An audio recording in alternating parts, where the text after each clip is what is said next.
बेटा आज हम माहिम म्युनिसिपल सेकेंडरी स्कूल से हिंदी मीडियम आज क्लास 10th का हम मैथ्स 1 का जो बोर्ड के क्वेश्चन पेपर में टॉपिक क्वेश्चन नंबर 3A आते हैं, उसके बारे में हम आज स्टडी करेंगे कि मैथ्स के बोर्ड के पेपर में क्वेश्चन नंबर 3A में किस तरह से क्वेश्चंस हमारे बोर्ड के एग्जाम में आते हैं। और अगर आप आज का सेशन देखते हैं तो ये जो है क्वेश्चन नंबर 3A बहुत इजी से आप इसको हल कर सकते हैं। तो हम स्टार्ट करते हैं। जैसे कि आपको पता है कि लेसन नंबर 1, 2, 3 एंड 5 है, 4 एंड 6 मैथ्स 1 में इस बार कट किया गया है कोरोना वायरस की वजह से या कोरोना काल की वजह से। तो हमको 4 एंड 6 का थोड़ा सा स्टॉप करके हम first, second, third and fifth lesson का आज के पीरियड में देखेंगे कि क्वेश्चन नंबर 3A में किस तरह से क्वेश्चंस हमको आते हैं। तो देखो, सबसे पहले मैंने आपके लिए लेसन नंबर 1 से कुछ क्वेश्चंस निकाले हैं। तो लेसन नंबर 1 का 2 चरांक वाले रेखीय समीकरण जो पार्ट है उससे मैंने इंपॉर्टेंट क्वेश्चन निकाला है। और आपको ध्यान में रखना है कि क्वेश्चन नंबर 3A में मैक्सिमम ऐसे ही क्वेश्चंस आते हैं जो आधे हल हुए रहते हैं या बॉक्स वाले होते हैं, या फिर कुछ कुछ स्टेप दी रहती है और कुछ कुछ स्टेप हमको डायरेक्टली करनी पड़ती है। तो ये ऐसे क्वेश्चंस बोर्ड के क्वेश्चन पेपर में 10th के बोर्ड के क्वेश्चन पेपर में क्वेश्चन नंबर 3A में आते हैं। तो वो मेरे ख्याल से बहुत इजी है उसको सॉल्व करना, सिर्फ हमको समझना है क्योंकि बहुत सारा वर्डिंग वहीं पे दिया होता है, अल्फाबेट वहीं दिया होता है, हमको सिर्फ उसको समझना पड़ता है और उसका आंसर हमको लिखना पड़ता है। तो सबसे पहले एग्जाम्पल नंबर 1 लेते हैं। एग्जाम्पल नंबर 1 में यहाँ पे दिया गया है एग्जाम्पल नंबर 1। तो एग्जाम्पल नंबर 1 में आपने यहाँ स्क्रीन पर देख रहे हैं कि किसी दो अंकों वाली संख्या में 2 अंकों वाली संख्या, याद रखना बेटा, हमने अभी तक के मैक्सिमम टाइमिंग 1 अंक वाली संख्या देखे थे जिसको हम x मानते हैं, लेकिन यहाँ पे 2 अंकों वाली संख्या है। हमको x और y, पहले अंक को x मानना पड़ेगा और दूसरे अंक को यानी दहाई, क्योंकि इसमें 2 अंक वाली संख्या है। तो किसी 2 अंक वाली संख्या में उनके अंकों का स्थान परस्पर बदलने पर प्राप्त संख्या को जोड़ने पर योगफल 143 आता है। यदि दी गई संख्या की इकाई स्थान का अंक दहाई स्थान के अंक से 3 अधिक हो तो दी गई मूल संख्या कौन सी है? उत्तर ज्ञात करने के लिए निम्नलिखित कृति हमको पूर्ण करना है। यानी क्वेश्चन नंबर 3A बोर्ड के जो एग्जाम होते हैं उसमें हमको ज्यादातर कृति वाले एग्जाम्पल आते हैं या ज्यादातर बॉक्स वाले एग्जाम्पल आते हैं जिसमें हमको कुछ स्टेप दी होती है, बाकी का हमको करना पड़ता है। तो इस तरह से आप पूरी बुक्स में आप देख लेना कि लेसन नंबर 4 और 6 को छोड़कर कि इसमें कौन से ऐसे बॉक्स वाले एग्जाम्पल हैं, हम उसकी स्टडी बहुत मस्त तरीके से कर सकते हैं ताकि वो आप इजीली उसको हल कर सके। क्योंकि ये जो क्वेश्चंस है 3 मार्क्स के आते हैं, तो आपको ये जो 3 मार्क्स के क्वेश्चन है, अगर बहुत सारे क्वेश्चंस आ गए हैं तो 4 क्वेश्चन बोला है कि वहां से 3 हल तो आपको नहीं मिल सकते हैं कि ये क्वेश्चन लगभग उसी समीकरण में दिए। तो हमने देखा है इसमें हमको मानना पड़ेगा, क्योंकि यहाँ पे 2 अंक वाली संख्या है तो हमको मानना पड़ेगा कि इकाई स्थान क्या है, हमने मान लिया। वैसे ही स्थान का अंक क्या होगा हमने वो भी मान लिया, y। तो हमको यहाँ पे एक स्थान का अंक मानना है x और स्थान का अंक मानना है y। तो जो मूल संख्या दी गई आप देख रहे हैं कि एक बॉक्स दिया गया है और फिर y प्लस x ऐसा दिया गया है। तो वो बॉक्स में हमको क्या लिखना है कि ये जो x है, ये हमको ये जो x दिया गया है समीकरण में, ये जो है वो इस स्थान पर है और y जो दिया गया है वो ढाई स्थान पर है। तो हमको ये ध्यान रखना है, ढाई स्थान उसको ध्यान में रखना है, इसलिए हमने वहां पे एक बॉक्स में 10 लिख दी। हमको क्या करना है, परिवर्तन संख्या, अब ये जो वाले मूल संख्या, हेलो सर, आपकी आवाज कट कट के आ रही है।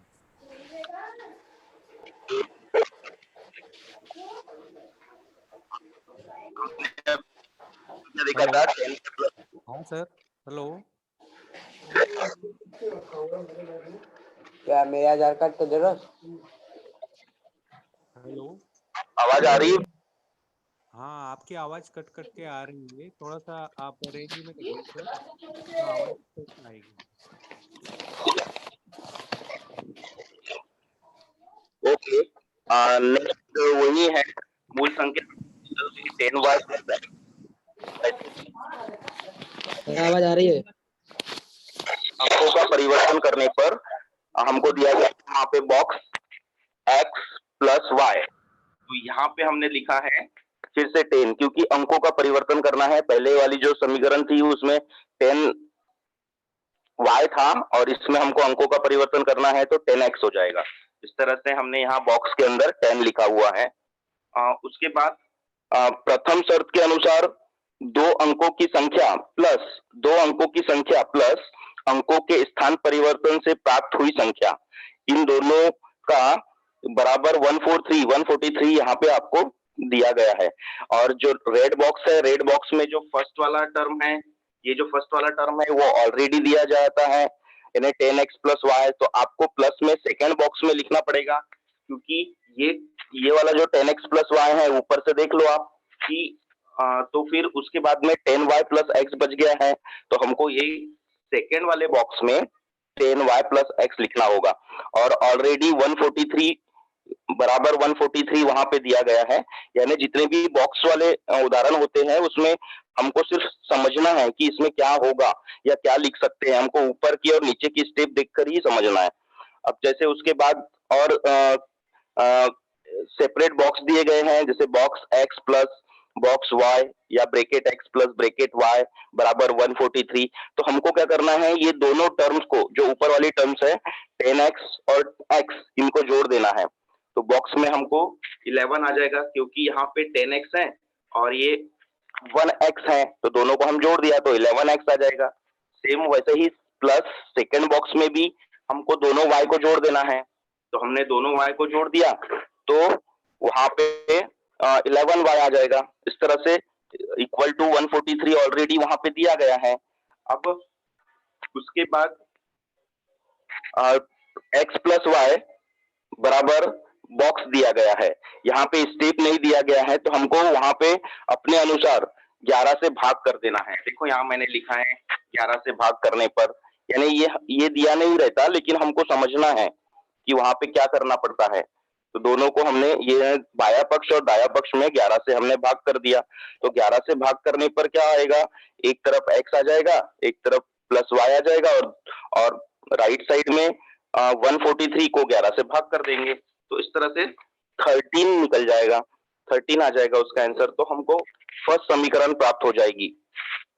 इस तरह से हमको दूसरी शर्त के अनुसार भी देखना है। दूसरी शर्त में क्या एग्जाम्पल दिया है, इकाई स्थान का अंक बराबर दाई स्थान का अंक प्लस 3, तो हमको इकाई स्थान का अंक तो पता ही है x, और दिया ही है वहां पे, और यहाँ पर बॉक्स दिया है तो वहां पे ढाई स्थान का अंक लिखना है, जो y हमने ऊपर माना था, और प्लस 3 जैसे का वैसा दिया ही है। अब वो y को हमको इनसाइड में लाना पड़ेगा, ये हमने अंदर ला लिया y को, तो माइनस y हो गया, x माइनस वाई बराबर 3 हो गया, तो इस तरह से समीकरण 2 निकल गई। यानी हमको समीकरण 1 और 2 दोनों को हमको अब देखना है। तो मैंने यहाँ सेकेंड वाले उदाहरण में जो आपको इस साइड दिया गया है लेफ्ट साइड में, ये वाला समीकरण 1 और समीकरण 2 को जोड़ने पर, तो डायरेक्टली वहां 2x बराबर बॉक्स दिया था, तो मैंने उस बॉक्स में 16 लिखा है, क्योंकि मैंने आपको यहाँ साइड में दिखाया है समीकरण 1 और समीकरण 2 को हमने जोड़ दिया, तो जोड़ने पर क्या होगा, 2x बराबर 16 निकलता है, तो इसीलिए मैंने उस बॉक्स में 16 लिख दिया है, और डायरेक्टली वहां पे x बराबर 8 दिया गया है उसका कोई प्रॉब्लम नहीं है, क्योंकि एक्स को हम लेफ्ट साइड में रखकर 16/2 करेंगे तो 8 आता है। इस तरह से यहाँ पे 8 दिया गया है। एक्स का मान जब 8 निकल रहा है तो y का हमको लिखना है। यहाँ ऑलरेडी समीकरण में दिया गया है x + y = 13।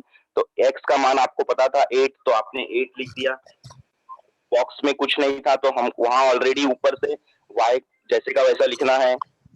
y लिखने के बाद में बराबर 13 ऑलरेडी है, तो आपको यहाँ डायरेक्टली स्टेप करके नहीं दिया गया है, y बराबर बॉक्स दिया गया है, उसमें आपको ये 13 को माइनस करना है 8 से। तो डायरेक्टली यानी 8 को हमको राइट साइड में ले जाना है तो माइनस हो जाएगा, तो डायरेक्टली आपका 5 आंसर निकल जाएगा, y बराबर 5।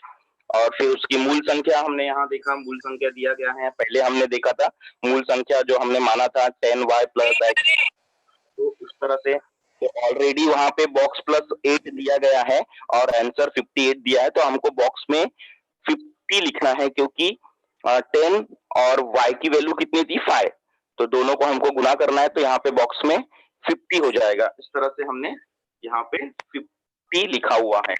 ये एग्जाम्पल है बोर्ड के पेपर में, ये वाला जो है इम्पोर्टेंट है, आ सकता है 3 मार्क्स का क्वेश्चन नंबर 3A में हमको ये क्वेश्चन आ सकता है। बहुत आसान है, इसको वन टाइम आपको प्रैक्टिस करना है और देखना है, तब और अच्छे से आपको क्लियर होगा कि ये जो इकाई और दाई वाला स्थान है ये कैसे परिवर्तन होता है। तो ये और अच्छे से क्लियर आपको प्रैक्टिस से होगा।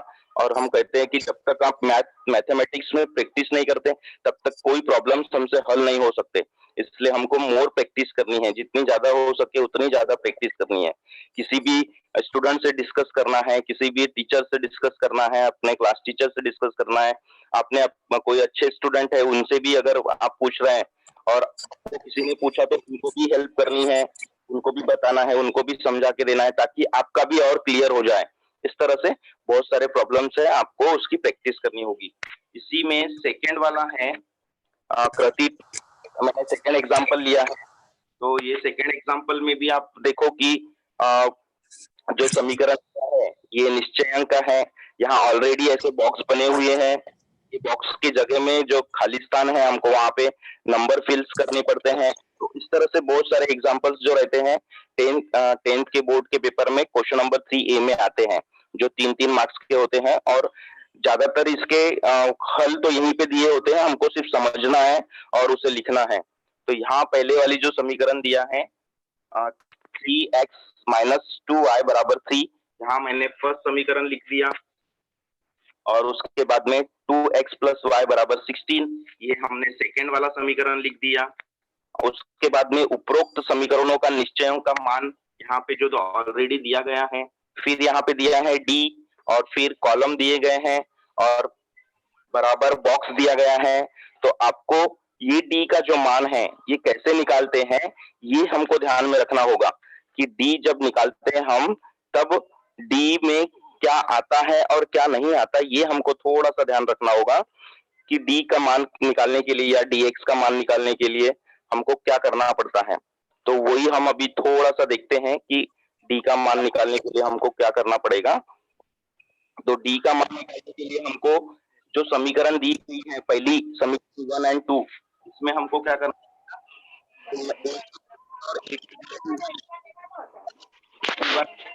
लिखना पड़ेगा।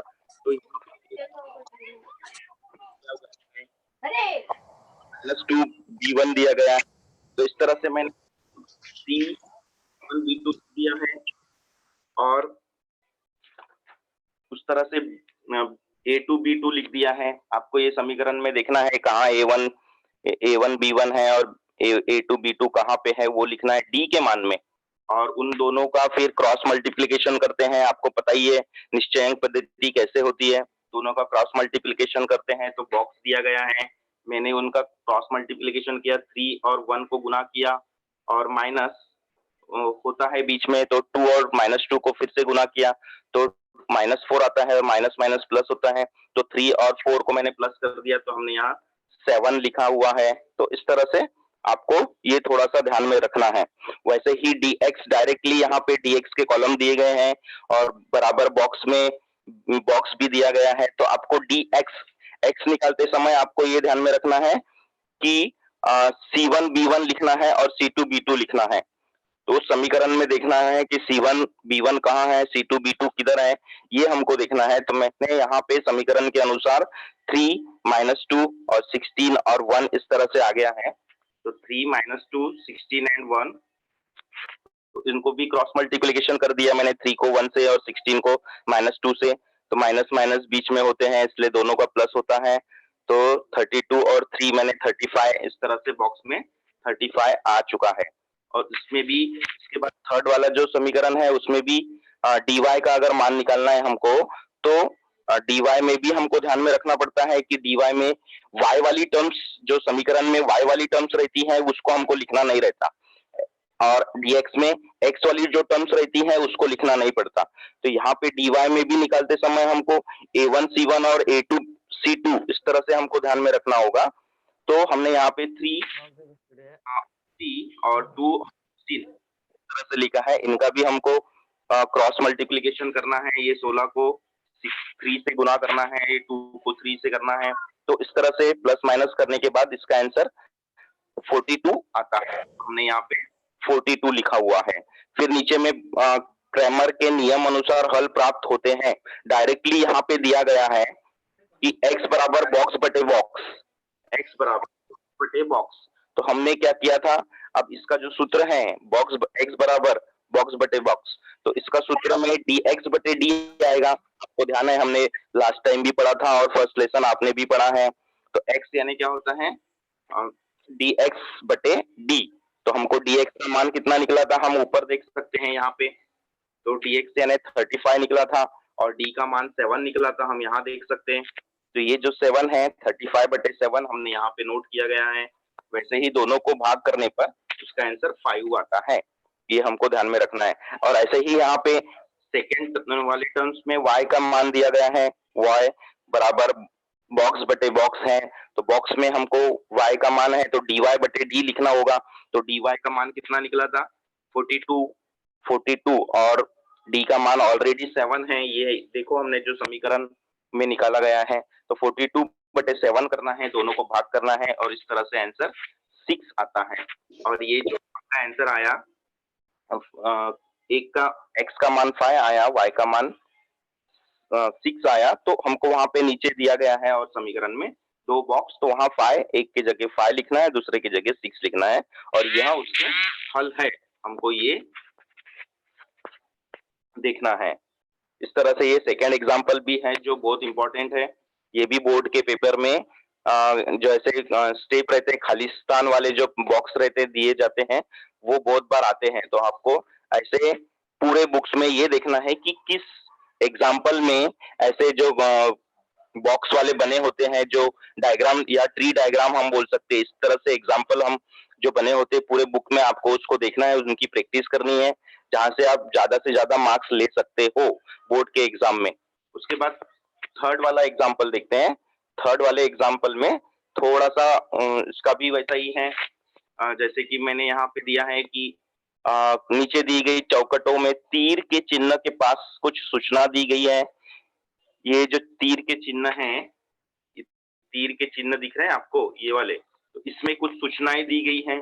वो सूचनाएं हमको रीड करना है और उसके चौकट में आंसर लिखना है, उस चौकट के सामने समीकरण तैयार करना है। तो मैं पहले ये जो सेंटर में है इसको मैं रीड करता हूँ क्या है। यहाँ पे लिखा है, देखो, मैं सार्थक, मेरी वर्तमान आयु x है। और यहाँ पे लिखा है मैं साक्षी, मेरी वर्तमान आयु y है। यानी आपको सार्थक की आयु जो दिया है वो x दिया है और साक्षी की आयु जो दिया है वो y दिया है। तो अब ये जो बीच जो सेंटर में है उसको हमको देखकर दूसरी समीकरण तैयार करना है। अब देखो मैंने राइट साइड का ये वाला लिया। अब आपको पता है सार्थक यानी x है और साक्षी यानी y है। आपको यह ध्यान में रखते हुए समीकरण को हल करना है। यहाँ पे बॉक्स दिया गया है। अब पहली कंडीशन ये दी गई है राइट साइड वाली कि सार्थक और साक्षी की वर्तमान आयु का योगफल, यानी दोनों के आयु का जो योगफल है प्लस है, ये 25 है।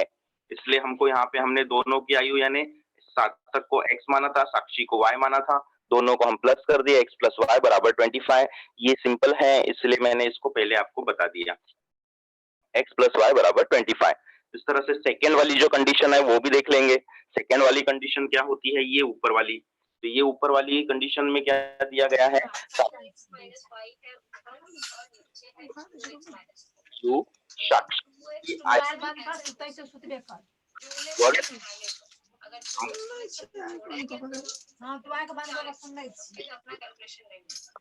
आयु से आयु ध्यान में रखना है, और नीचे का -2x कैंसिल हो जाएगा, यानी एक वेरिएबल कैंसिल में x y वाला वेरिएबल ही रहेगा, तो हम कैलकुलेशन इसीलिए करते हैं। तो यहाँ पे अपने घटाना और नीचे के स्टेप में मैंने लिखा है समीकरण 2 माइनस समीकरण y के गुनी देना पड़ेगा, पता चलेगा कि 2 करना है, 3 - 2 करना है, ये कैसे करते हैं। आपको इतना तो समझ में आया कि प्रथम समीकरण को हमने मल्टीप्लाई कर दिया है, तो प्रथम समीकरण अभी नहीं लेंगे, -8 इस तरह से रहेगा 2 और 3 समीकरण सही है, तो पता चलेगा कि 2 - 3 करेगी 3 - 3। सर आपकी आवाज नहीं आ रही है। ऐसे ही हम पर भी आपको आंसर प्राप्त हो जाएगा। ऐसे ही हम थर्ड वाली बहुत रेयरली टाइम ऐसा होता है कि अगर हमने 2 में से 3 किया तो आ रहा है आंसर, 3 में से 2 किया तो नहीं आ रहा है, तो आपको पता चल जाएगा, तो आप चेक कर सकते हैं। सर आपकी आवाज नहीं आ रही है। मैंने जो भी सवाल लिए हैं वहाँ पे 2 - 3 भी आप कर सकते हैं, 3 - 2 5 - 4 इस तरह से हो जाएगी। यहाँ पे लिया है हेलो। समीकरण 2 में से किसी की आवाज सबसे पहले हमने 2 समीकरण लिख दिया। समीकरण नंबर 2 क्या है आपका? समीकरण नंबर 2 2x - y बराबर 7। सर किसी के घर से आवाज आ रही है। 2x - 4y बराबर -2। अब यहाँ पे हम लोग घटा रहे हैं, किसी की आवाज आ रही है, यहाँ पे देखिए साइन बदल जाएगा, नीचे वाला साइन नीचे जो 2x है माइनस कर दिया और बगल में -4y जब प्लस किया, माइक बंद करो। -2 था उसको प्लस किया, मैंने रेड इंक से उसको इंडिकेट थर्ड समीकरण हम लिखेंगे, पहले वाले 4 पूर्व साक्षी की आयु से 3, यानी हम इस कंडीशन में हमको देखना है कि सर आपकी आवाज रुक रुक के आ रही है। 4 साल पहले की बात है, अगर हमको साक्षी की और साक्षी की आयु देखना था, हमने यहाँ जो माना था x और y, तो हमको 4 साल पहले यानी -4 करना होगा। जो इस तरह में मैंने वो जो थर्ड समीकरण कैसे तैयार करते हैं, तो मैंने यहाँ पे दिया गया है आपको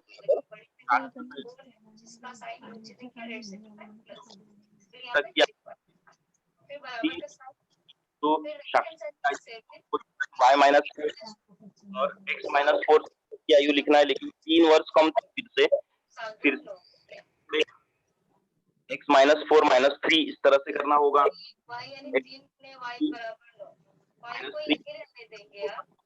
हमने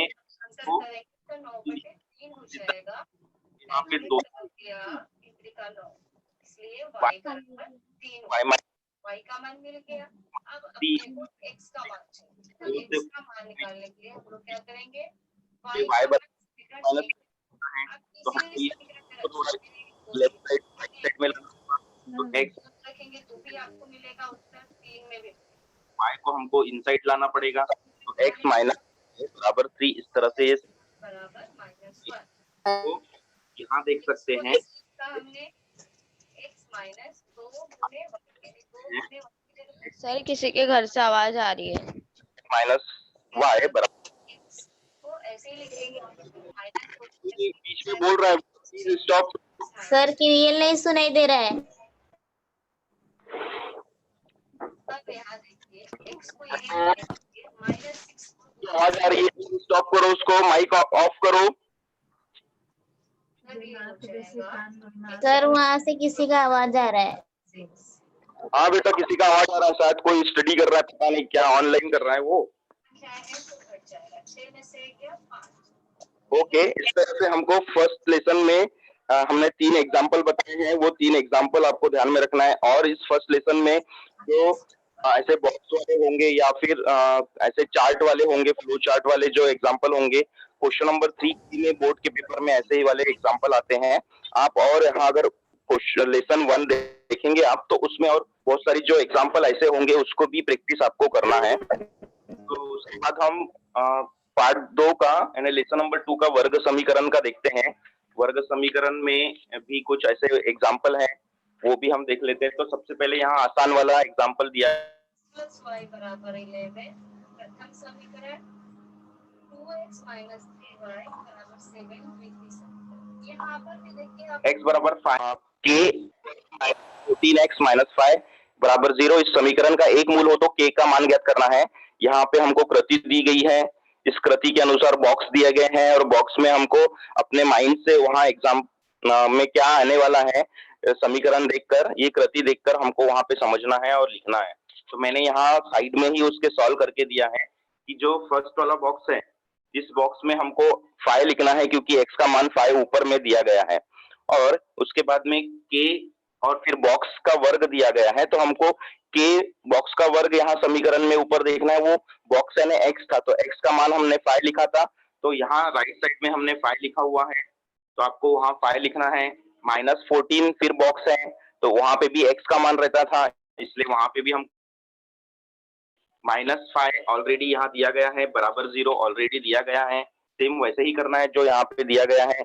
फिर ऑलरेडी वहां पे एक इक्वेशन दी गई है, ये वाली 25k -70 -5 बराबर 0, वो जैसे का वैसा दिया गया है। आपको डायरेक्टली इसको न देखते हुए नीचे 25x माइनस बॉक्स बराबर 0 दिया गया है, तो हमको क्या करना है, ये दोनों जो -17 और -5 जो है, इन दोनों को प्लस माइनस करके उसका आंसर लिखना है -75। यहाँ -75 आ जाएगा, तो मैंने -75 को क्या किया, राइट साइड में लेके गया डायरेक्ट, तो यहाँ पे इस बॉक्स में डायरेक्टली 75 आ जाएगा। राइट साइड में जब हम कुछ ले जाते हैं तो उसका साइन जो है चेंज हो जाता है, तो 75 आ जाएगा। अब k बराबर 7 बॉक्स बटे बॉक्स दिया है, उसमें 75 बटे 25, और इसका आंसर इस तरह से हमको 3 प्राप्त हो जाता है। हमको दोनों को भाग करना है 75 बटे 25 को, तो हमको 3 उसका आंसर मिल जाता है। इस तरह से बॉक्स वाले एग्जाम्पल सेकेंड वाले भी लेसन में होंगे, थर्ड वाले लेसन में भी होंगे। जितने भी लेसन में ये इस तरह से जो ट्रीज वाले यानी फ्लो चार्ट्स वाले जो एग्जाम्पल होंगे, उसको आपको पूरी तरह से देखना है, क्योंकि क्वेश्चन नंबर 3 में ए में यही ऐसे वाले ही क्वेश्चन ज्यादातर आते हैं। उसके बाद में सेकंड एग्जांपल है, मैंने ये जो सेकंड एग्जांपल है बहुत इंपॉर्टेंट है।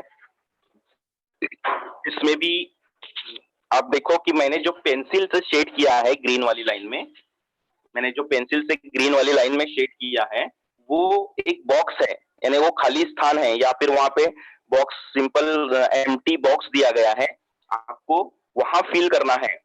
इस समीकरण में क्या दिया है, जैसे इसका एग्जांपल है, करनी में 2x² + 7x + 5 करनी में 2 बराबर 0, इस तरह से आपको समीकरण दी गई है। अब नीचे में करनी में 2x² + बॉक्स + 5 करनी में 2 बराबर, इस तरह से आपको दिया गया है।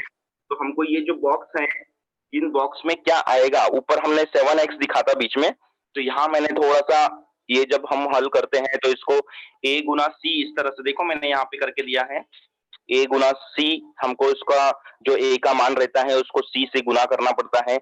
ये बोर्ड के एग्जाम में 100% हमारे अनुसार या फिर इम्पोर्टेंट है, 100% ये इम्पोर्टेंट है, ये वाला एग्जाम्पल आ सकता है।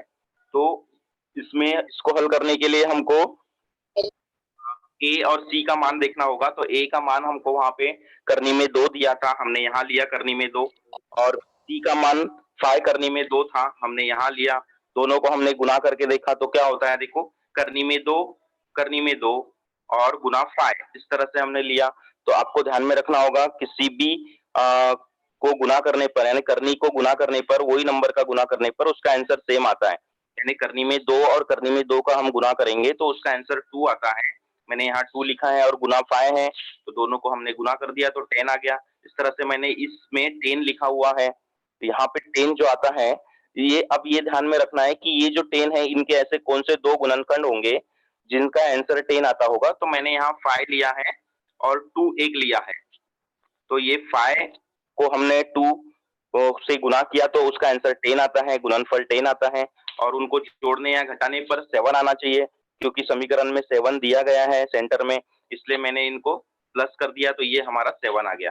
इस तरह से ये हमको ध्यान में रखना है, ये इंपॉर्टेंट क्वेश्चन है। तो यहाँ पे 7 आया, यानी उसके दो गुणनफल जो आए थे, एक 5 आया था और एक 2 आया था, तो हमने यहाँ 5x लिखा प्लस 2x लिखा यहाँ पे देखो, और मैंने उसे पेंसिल से सेट करके रखा है क्योंकि वहां पे बॉक्स था, खाली स्थान था, ब्लैंक बॉक्स था, एम्प्टी बॉक्स था, इसलिए मैंने उसे पेंसिल से सेट करके रखा है। और उसके वाली समीकरण में भी जहां पे पेंसिल से मैंने सेट करके रखा है वहां पे बॉक्स था, तो उस बॉक्स में ये वाला, जैसे ये वाला और ये वाला जो है ये बॉक्स है, तो हमको वहां पे देखना है कि क्या होगा। तो उसके बाद में दिया गया था हम आपको सिर्फ ओनली x बॉक्स प्लस करनी में 2 और बॉक्स बराबर 0, इस तरह से आपको कंडीशन दी गई है। तो उस बॉक्स के अंदर क्या लिखना है वो हमको ध्यान में रखना होगा। तो अब मैंने हम ऊपर वाली समीकरण में जाते हैं, यहाँ से हमको ऊपर वाली समीकरण को हमने क्या किया, पहली और दूसरी जो है इसको मैंने ग्रीन लाइन से अंडरलाइन किया है और इसको भी ग्रीन लाइन से अंडरलाइन किया है। तो यहाँ से हमको कॉमन निकाला गया है, x को हम कॉमन निकाल देंगे दोनों समीकरण से। ये जो ग्रीन वाली मैंने अंडरलाइन किया है वहां से मैंने x को मैंने बाहर निकाल दिया, तो अब बचेगा क्या बॉक्स के अंदर, करनी में 2, ये वाला करनी में 2 बचने वाला है और एक x और बचने वाला है, क्योंकि मैंने सिर्फ एक ही x निकाला है, तो एक x और बच गया, तो करनी में 2x और प्लस 5 बच गया, तो मैंने वो बॉक्स में करनी में 2 प्लस 5 इस तरह से लिख दिया है।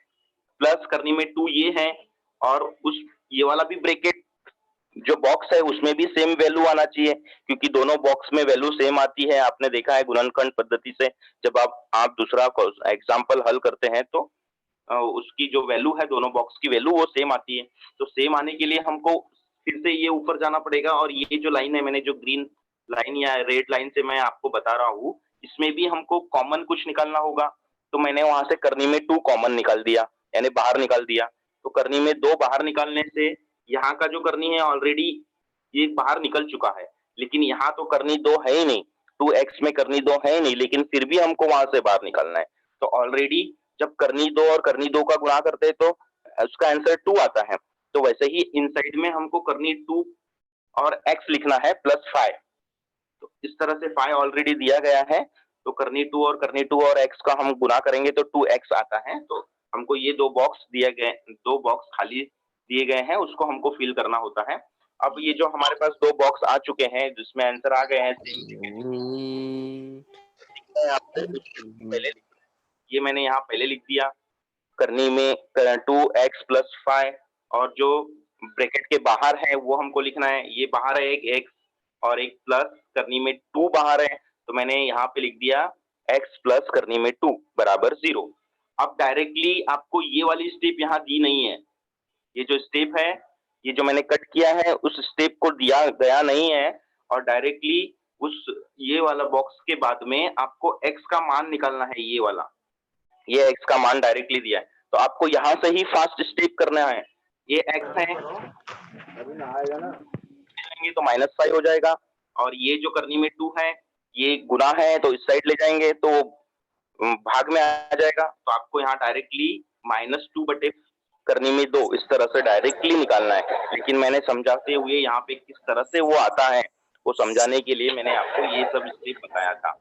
तो वैसे ही ये आपका x बराबर -5 बटे करनी में 2 आंसर निकलता है, और इधर ये वाली समीकरण से यहाँ से देखने पर x बराबर माइनस करनी में 2, तो हमने यहाँ x बराबर माइनस करनी में 2 इस तरह से लिखा हुआ है। तो ये एग्जांपल है, इसके वर्ग सर आपकी आवाज नहीं आ रही है। वर्गमूल यानी वर्ग समीकरण के ये जो मूल है वो आपको यहाँ पे -5 करनी में 2 और एक माइनस करनी में 2, इस तरह से 2 आपको मूल दिए आ गए हैं, उसको हमको ध्यान में रखना है। ये एग्जांपल बहुत इंपॉर्टेंट है, आप इसकी बहुत बार प्रैक्टिस करोगे तभी आपको आएगा, अगर कुछ प्रॉब्लम्स होंगी तो आप लास्ट में पूछ।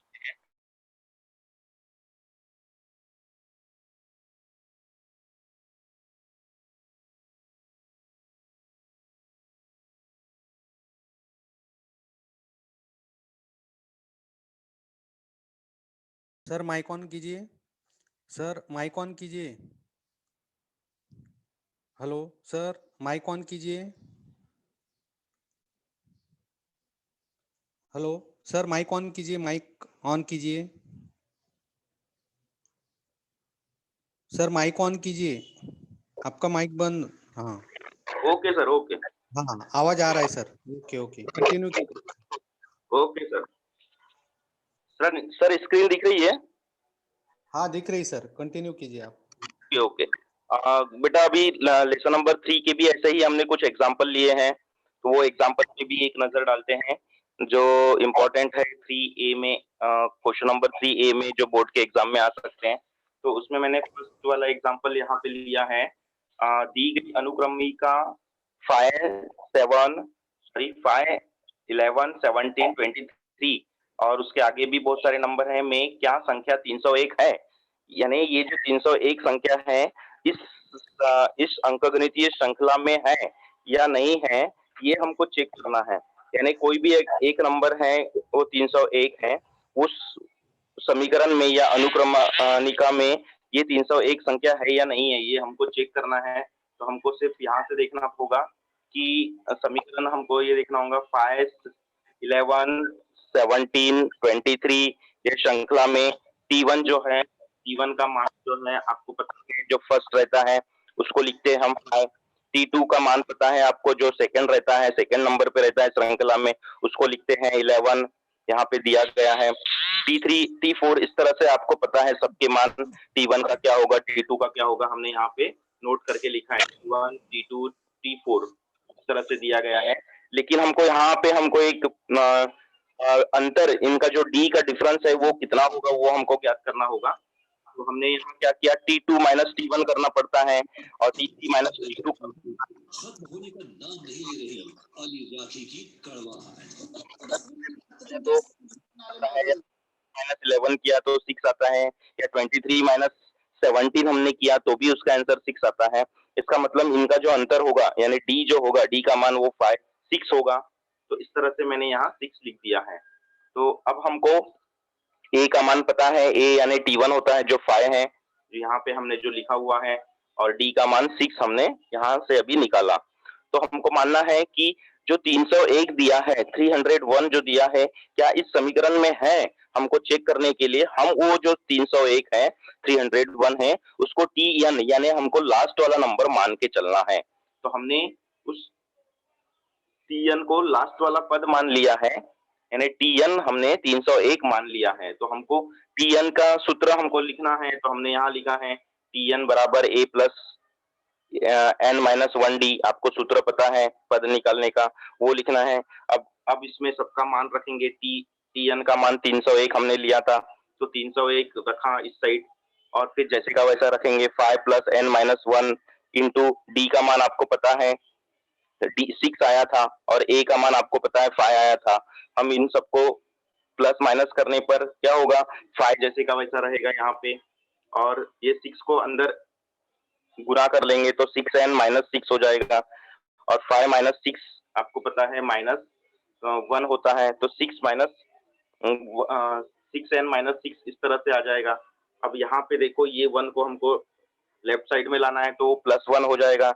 यानी 301 था, अब वो 301 को प्लस 1 कर देंगे इस तरह से, तो वहां पे 302 हो जाएगा, इधर 6n बच जाएगा, n बराबर 302/6 आ जाएगा। आपने देखा ये वाला जो नंबर है ये आ रहा है, यानी हमारा ये जो नंबर है ये धन पूर्णांक नंबर नहीं है या धन पूर्णांक संख्या नहीं है, इसीलिए यहाँ पे जो है 301 इस अनुक्रमिका की संख्या में नहीं है। हमको ये ध्यान में रखना है।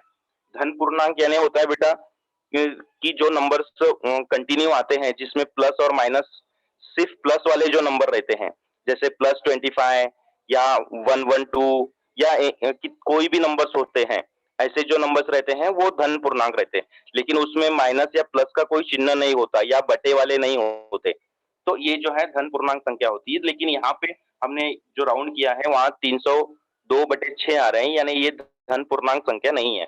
इसका मतलब ये धन पूर्णांक संख्या नहीं है, यानी वो हमारी जो दी गई अनुक्रमिका है उस संख्या में 301 नहीं है। ये हमको लास्ट में लिखना होगा, क्योंकि ये लिखने से ही हमको ज्यादा से ज्यादा मार्क्स मिलेंगे। ये ध्यान में रखना है।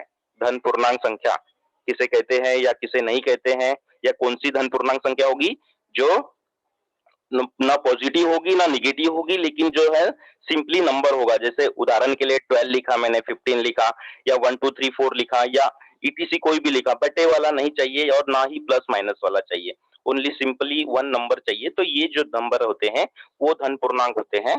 तो इस तरह से ये वाला एग्जाम्पल है, बोर्ड में आ सकता है। उसके बाद है एक मोस्ट इम्पोर्टेंट एग्जाम्पल है जो ये भी बोर्ड में आ सकता है। यहाँ पे भी देख लो आप, फ्लो चार्ट्स के जैसे ही यहाँ पे भी बॉक्स दिए गए हैं इस एग्जाम्पल में। ये बॉक्स जो दिए गए हैं ऐसे वाले एग्जाम्पल क्वेश्चन नंबर 3A में आते हैं। तो इसमें भी वैसा ही है। एग्जाम्पल में 1 और 140 के बीच, 1 और 140 के बीच में क्वेश्चन हमको ध्यान से पढ़ना है। इसके आंसर मैक्सिमम यहीं पे होते हैं, हमको सिर्फ समझना पड़ता है। 1 और 140 के बीच में 4 से विभाज्य, यानी 4 से भाग जाने वाली जो संख्या है उनका योगफल निकालना है, सिर्फ 4 से भाग जाने वाला। तो आप 1 से लेकर 140 तक के जितने भी नंबर्स होंगे 4 से भाग जाने वाले, वो कितने नंबर्स हैं और उनका योगफल कितना होता है, ये हमको ध्यान में रखना है। तो उनकी निकालने की, उनको हल करने की एक स्टेप है, ये कृति दी गई है, इसके आधार पर हमको हल करना है। जैसे पहला वाला यहाँ पे कृति दी गई है, बॉक्स दिया गया है 1 से 140 के बीच की 4 से विभाज्य संख्या, यहाँ दिया गया है 4 8 dash dash dash dash, last में 136, लास्ट में 136 आता है। एक्चुअली आप बोलोगे कि लास्ट में 140 आएगा सर, लेकिन बेटा ये 140 नहीं, इनके बीच में चाहिए, ये नहीं चाहिए, इसलिए यहाँ पे लास्ट में 146 दिया गया, 136 दिया गया है। उसके बाद में थर्ड वाले जो है बॉक्स में कुल कितने संख्या है, n बराबर कितना, तो आपको इसको अभी स्टॉप करना है। यहाँ कितने संख्या है आप कैसे कैसे ऐसे काउंट कर लेंगे, वो काउंट करने के बाद वैसे करना है, लेकिन काउंट करने में हमारा टाइम बहुत वेस्ट होने वाला है, हमको 2-4 मिनट 5 मिनट या 10 मिनट भी जा सकता है, इसलिए इस बॉक्स को हमको स्टॉप करना है, अभी नहीं लिखना है। सबसे पहले उसके नीचे वाले बॉक्स पे आ जाओ। आपको पता है a का मान वहां पे 4 है, क्योंकि पहला वाला जो 4 से भाग जाने वाला संख्या 4 थी, इसलिए हमको 4 लिखना है। और दूसरा इनके d का मान दिया गया है, तो आपको पहला नंबर 4 आएगा, फिर 8 आएगा, फिर 12 आएगा, फिर 16 आएगा, तो इनका बीच के जो d का अंतर है वो भी 4 होगा, इसलिए मैंने यहाँ 4 लिखा हुआ है। फिर 30, फिर tn, आपको पता है tn यहाँ ऊपर दिया गया है ये वाले बॉक्स में 136, तो आपको 136 जैसे का वैसा लिखना है। फिर उसके बाद नीचे वाली जो स्टेप है उसमें ऑलरेडी आपको सूत्र बनाया दिया गया है, तो सूत्र बना के जो दिया गया है वहां पे tn का मान ऑलरेडी 136 लिखा हुआ है, a का मान आपको पता है तो मैंने यहाँ 4 लिखा हुआ है, प्लस n-1 गुना बॉक्स दिया गया है, तो आपको पता है t का मान भी यहाँ पे 4 है। इन सबको गुना प्लस भाग या इन सबको हल करने पर n का मान अब आता है 34। तो ये जो 34 है ये कैसे आता है, आपको इसकी प्रैक्टिस करनी पड़ेगी, इनको गुना भाग करना पड़ेगा, लेफ्ट साइड को कुछ राइट साइड में ले जाना पड़ेगा, तब इसका n का मान निकलेगा। तो और ये जो n का मान 34 आया है, आपको अब यहाँ लिखना होगा कि n बराबर कितना, तो 34। अगर हमने वो पहले किया होता तो हमको काउंट करनी पड़ती, 1 2 3 4 ऐसे कितने होंगे पता नहीं, इसलिए हमने वो नहीं लिखा था पहले, इसलिए आपको मैंने यहाँ बाद में लिखने के लिए बोला था 34। अब ये जो 34 दिया है उसके बाद में सूत्र दिया गया है, ये वाला सम निकालने का सूत्र। तो यहाँ पे n/2 बॉक्स में 2a + n-1d बॉक्स कंप्लीट, इस तरह से सूत्र दिया गया है। और ये जो है आपको यहाँ पे कुछ SN बॉक्स दिया गया है, फिर बॉक्स में /2 दिया गया है, फिर बॉक्स खाली स्थान एम्प्टी बॉक्स दिया गया है। यहाँ पे क्या क्या नंबर्स आएंगे और क्या क्या गुना करना है तो हमको लिखना है। आपको आपने पूरा अभी तक ऊपर से नीचे तक के जो पूरा निकाला हुआ है इस समीकरण में, आप देखो यहाँ n है, ये पहला वाला जो बॉक्स है n है, तो यहाँ पे n में 34 आपका आंसर आया था, तो 34 लिखना है। उसके बाद में बटे 2 जैसे का वैसा ऑलरेडी है। उसके बाद में हमको यहाँ ऊपर समीकरण सूत्र दिया गया है ये वाला, तो 2a है, 2a यानी 2 गुना 4, तो 2 गुना 4 लिखना है क्योंकि a का मान 4 था, तो 2 गुना 4 मैंने 8 लिखा है, देखो यहाँ पे 8 आ गया है, और प्लस वहां पे n-1d ऐसा दिया गया है, तो n कितना था 34 माइनस 1 मैंने किया 33 को मैंने d से गुना किया, d कितना था 4, यानी 33 को जब हम 4 से गुना करेंगे तो 132 इस तरह से आया और हमने वहां लिख दिया। अब इसको सबको प्लस और भाग करने पर इसका जो आंसर है वो आएगा 2380। तो इस तरह से 2380 जो इसका आंसर आता है, इस तरह से यहाँ पे 48 जो फर्स्ट समीकरण दी गई थी ये वाली 48, यहाँ पे 12 होगा, 16 होगा, 20 होगा, 24 होगा, लास्ट में 136 होगा। इन सबको हम जब प्लस करेंगे तो हमारा जो आंसर आएगा 2380 यानी 2380। इस तरह से हमारा जो फाइनल आंसर निकलता है। तो ये भी जो एग्जांपल है ये भी इंपॉर्टेंट है, ये भी फ्लो चार्ट वाले एग्जांपल है जो क्वेश्चन नंबर 3 में आ सकते हैं, और ऐसे कुछ एग्जांपल्स होंगे इस लेसन में, तो आप उसको भी करना है, आपको उसको भी करना है। अब मैंने यहाँ पे कैसे ये जो आता है ये कैसे आता है मैंने यहाँ बताया था आपको समझा के, तो इस तरह से आप उसकी प्रैक्टिस भी कर सकते हो। ये जो एग्जाम्पल है, ये जो मैंने दिया था वो जो अभी समझा के दिया है सेकेंड एग्जाम्पल का, क्वेश्चन लेसन नंबर 3 का, उसी का मैंने यहाँ पे 2380 फिर से लिख कर दिया था, समझा के दिया था कि इस तरह से हम उसको हल कर सकते हैं। लेकिन अब आपको देखना है कि यहीं पे ऊपर और नीचे वाली जो स्टेप है उसमें ही हमको समझ में आना चाहिए कि हमारा आंसर क्या होगा। इसके नीचे ये कैसे आया होगा, इसके ऊपर ये 4 कैसे आया होगा, ये डी का मान 4 कैसे आया होगा, ये हमको इसी फर्स्ट और लास्ट वाले जो स्टेप रहती है जो हम बनाते हैं उसके ऊपर और उसके नीचे वाली स्टेप से ही हमको समझ में आना चाहिए कि ये कैसे वाले उदाहरण होंगे।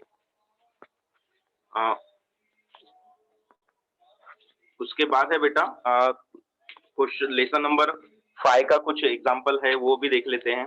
लेसन नंबर 5 में भी, क्योंकि 4 और 6 तो आने वाला नहीं है आपको पता है, इस बार कैंसिल किया गया है, तो लेसन नंबर 5 में एक छोटा उदाहरण है, ये बहुत बार आता है। किसी बैग में 3 लाल, 3 सफेद और 3 हरे गेंद रखे हुए हैं या है, तो बैग में यांत्रिक पद्धति से एक गेंद निकाला जाए या निकाला गया हो तो निम्नलिखित संभावनाएं ज्ञात करो। इस तरह से ये क्वेश्चन है, तो ये भी बहुत आसान है। हमको ध्यान में रखना है कि एक बैग में कितने गेंद थे, कौन से कौन से कलर के गेंद थे, हमको ये भी ध्यान में रखना है। तो एक में सफेद था 3 और उसके बाद लाल थे 3 और हरे थे 3, तो हमको ये ध्यान में रखना है। इसका मतलब क्या हुआ कि माना कि नमूना अवकाश जो रहेगा इसका मैंने यहाँ पे नोट करके दिया गया है नमूना अवकाश S, लेकिन S को कैसे हमने डिनोट किया है, नमूना अवकाश 3 लाल गेंद, 3 सफेद गेंद और 3 हरे गेंद। मैंने इनको लाल को रेड बोल दिया है यहाँ पे, तो देखो R1 R2 R3 मैंने लिया है, नमूना अवकाश हमको निकालना है। वैसे ही वो सफेद को व्हाइट लिया है, W1 W2 W3 हमने लिया गया है ये वाला, हाँ। तो वैसे ही हरे को ग्रीन लिया गया है, 3 ग्रीन गेंद थी, इसका मतलब G1 G2 G3 हमने यहाँ पे लिया गया है।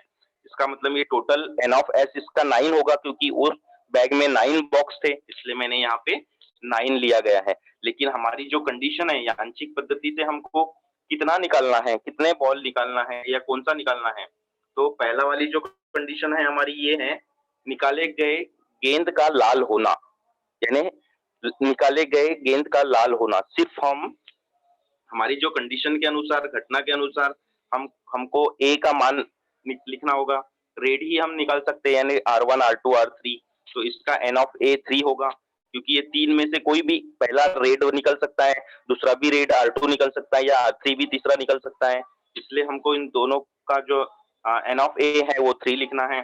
और P ऑफ A आपको पता है ये सूत्र, P ऑफ A बराबर N ऑफ A और बटे N ऑफ S, तो आपको ये N ऑफ A का मान जो है 3 निकला हुआ है और बटे N ऑफ S का मान जो है क्योंकि टोटल 9 बॉल्स थे उस बैग में, इसलिए हमने यहाँ 3/9 किया है।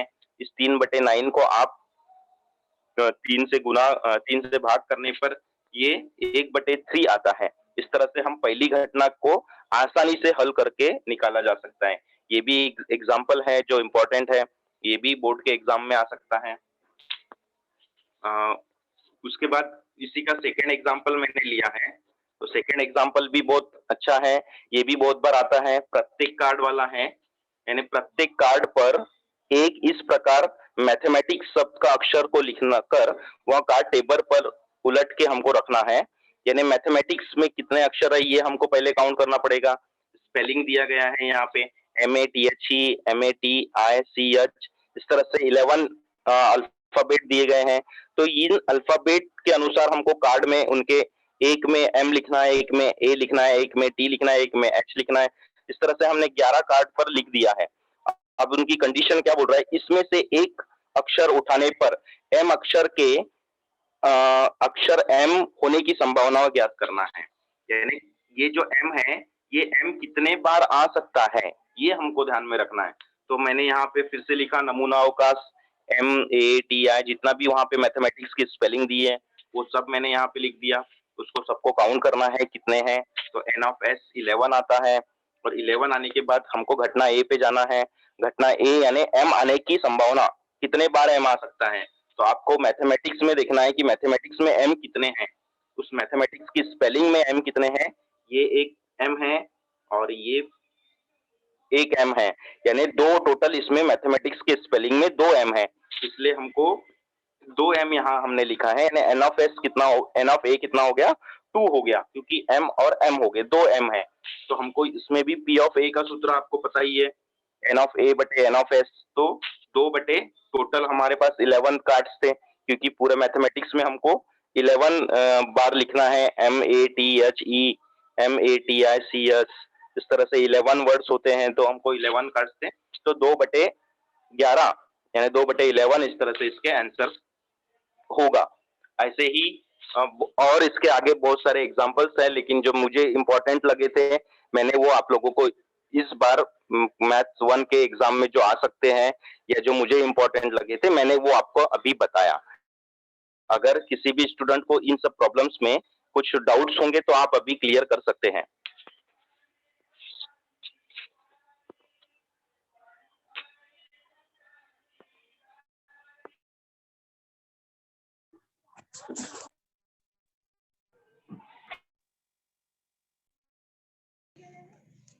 हाँ बच्चों, इस टॉपिक से संबंधित कोई क्वेश्चन है तो आप लोग पूछ सकते हो। किसी को अगर कुछ क्वेश्चन पूछना है तो आप लोग पूछ सकते हो।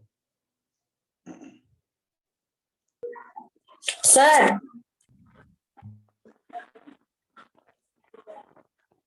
Hello,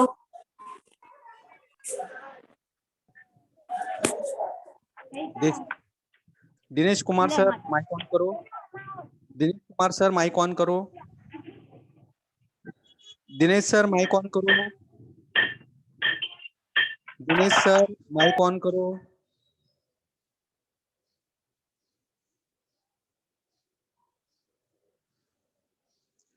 Dinesh sir mike on करो। ओके सर, हो गया। कुछ बच्चे क्वेश्चन पूछ रहे हैं। हाँ सर, माइक ऑन हो गया ना सर? हाँ हाँ हो गया। हाँ पूछो मनीष, पूछो मनीष, पूछो बेटा।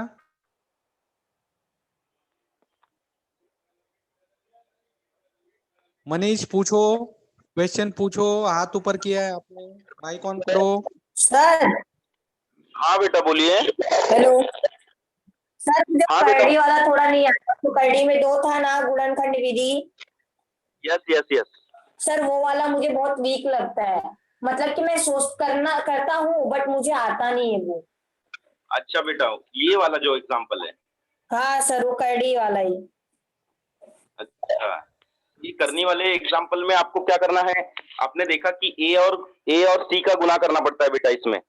तो ए और सी का गुना करने पर हमको जो उस करनी को हल करना पड़ता है, जैसे 2 गुना करनी में अगर 2 है और गुना करनी में 2 होता है तो उसका आंसर हमेशा 2 आता है। अगर ऐसे दूसरा एग्जांपल भी आप ले रहे हैं कि करनी में 5 है और करनी में 5 का गुना करना है तो उसका आंसर 5 हमेशा आएगा। इस बात को ध्यान में रखकर उसको हल करना है बेटा। यानी करनी में हाँ, 3 को हमने करनी में 3 से गुना किया तो उसका आंसर 3 होगा। ये हमको रखना है। अगर ये ध्यान में आ गया तो आप ये वाला एग्जांपल हल कर सकते हैं और इसकी ज्यादा से ज्यादा प्रैक्टिस करनी पड़ेगी। प्रशांत पूछो बेटा, प्रशांत सरोज। हाँ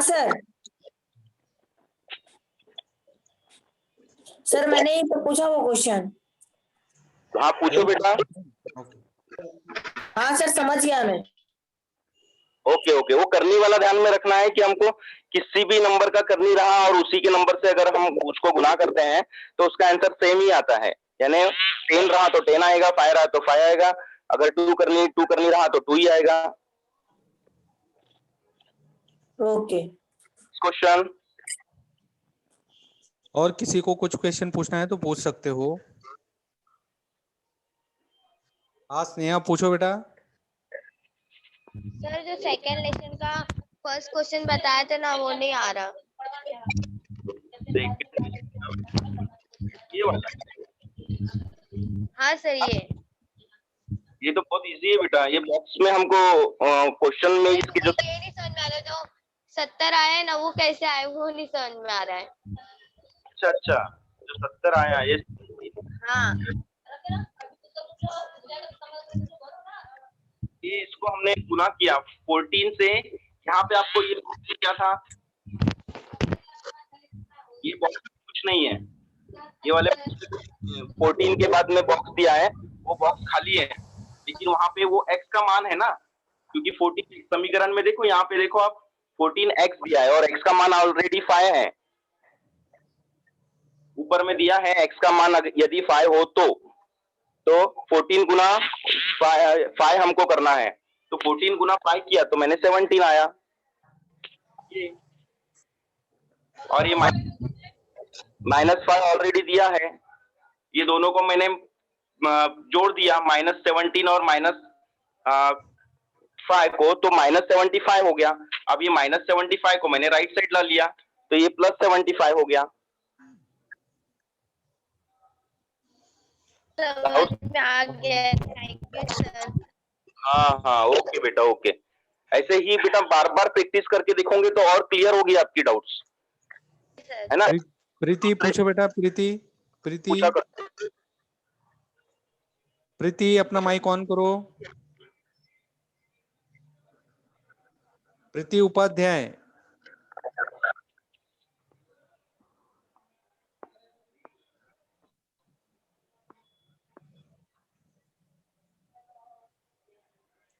हाँ ओके, धन्यवाद सर जी आपका।